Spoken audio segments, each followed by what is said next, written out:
दिल्ली के पूर्व उप मुख्यमंत्री मनीष सिसोदिया कथित शराब नीति मामले में पिछले 16 महीनों से जेल में बंद हैं।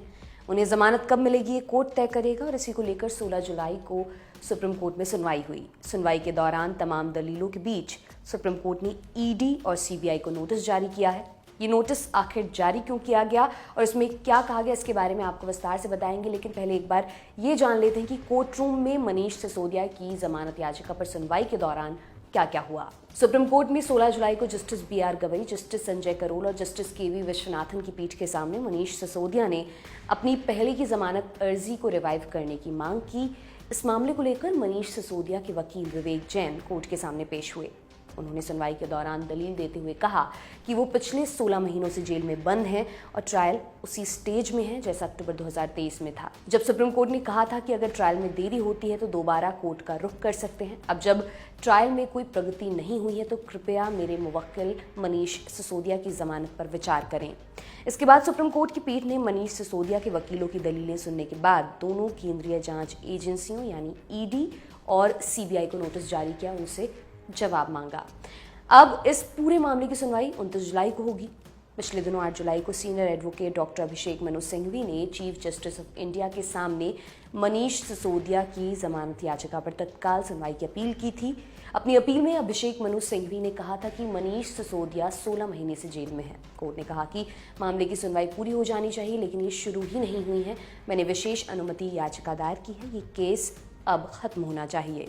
इसके बाद 11 जुलाई को जस्टिस संजीव खन्ना, जस्टिस संजय करोल और जस्टिस संजय कुमार की 3 न्यायाधीशों वाली पीठ के समक्ष मामले को सूचीबद्ध किया गया। हालांकि 11 जुलाई को जस्टिस संजीव खन्ना की बेंच के दूसरे जज जस्टिस संजय कुमार ने मनीष सिसोदिया की जमानत को लेकर हो रही सुनवाई से खुद को अलग कर लिया था। इस वजह से मामला स्थगित हो गया।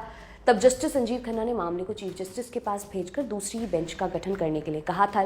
फिर चीफ जस्टिस डी.वाई. चंद्रचूड़ ने दिल्ली के पूर्व डिप्टी सीएम मनीष सिसोदिया की जमानत पर सुनवाई के लिए जस्टिस बी.आर. गवई, जस्टिस संजय करोल और जस्टिस के.वी. विश्वनाथन की पीठ गठित की, जिसने 16 जुलाई को मनीष सिसोदिया की जमानत याचिका पर सुनवाई करते हुए ईडी और सीबीआई को नोटिस जारी किया। इस मामले में मनीष सिसोदिया के सहयोगी और आप सांसद संजय सिंह को भी गिरफ्तार किया गया था। हालांकि उन्हें इस साल की शुरुआत में जमानत मिल गई थी। वहीं दिल्ली के सीएम अरविंद केजरीवाल को भी 1 मार्च को गिरफ्तार किया गया था, जिसके बाद केजरीवाल को ईडी केस में अंतरिम जमानत तो मिल गई है, लेकिन सीबीआई से जुड़े मामले में बेल ना मिलने की वजह से वो अभी भी जेल में हैं। मनीष सिसोदिया को पिछले साल फरवरी में गिरफ्तार किया गया था। सबसे पहले उन्हें ईडी ने अरेस्ट किया और फिर सीबीआई ने भी उन्हें गिरफ्तार कर लिया था। ईडी ने सिसोदिया के ऊपर शराब नीति मामले से जुड़े मनी लॉन्ड्रिंग केस में मुकदमा दर्ज किया था, जबकि सीबीआई ने भ्रष्टाचार के केस में मुकदमा दर्ज किया था। पिछले साल सुप्रीम कोर्ट ने 10 अक्टूबर 2023 को सिसोदिया को जमानत देने से इनकार कर दिया था, लेकिन मुकदमे की प्रक्रिया में देरी होने पर उन्हें फिर से आवेदन करने की स्वतंत्रता दी गई थी। अब इसी आधार पर मनीष सिसोदिया की तरफ से एक बार अपनी जमानत याचिका के लिए सुप्रीम कोर्ट का रुख किया गया है। अब देखना होगा कि 29 जुलाई को जब इस मामले की अगली सुनवाई होगी तो ईडी और सीबीआई की तरफ से क्या दलीलें दी जाती हैं। इस मामले से जुड़ी जो भी अपडेट होगी हम आप तक पहुंचाते रहेंगे। ये तमाम जानकारी आपके लिए लेकर आई हैं हमारी साथी सुप्रिया। मैं हूं दिव्यांशी सुमराव। आप देखते रहिए दी लल्लन टॉप। बहुत बहुत शुक्रिया।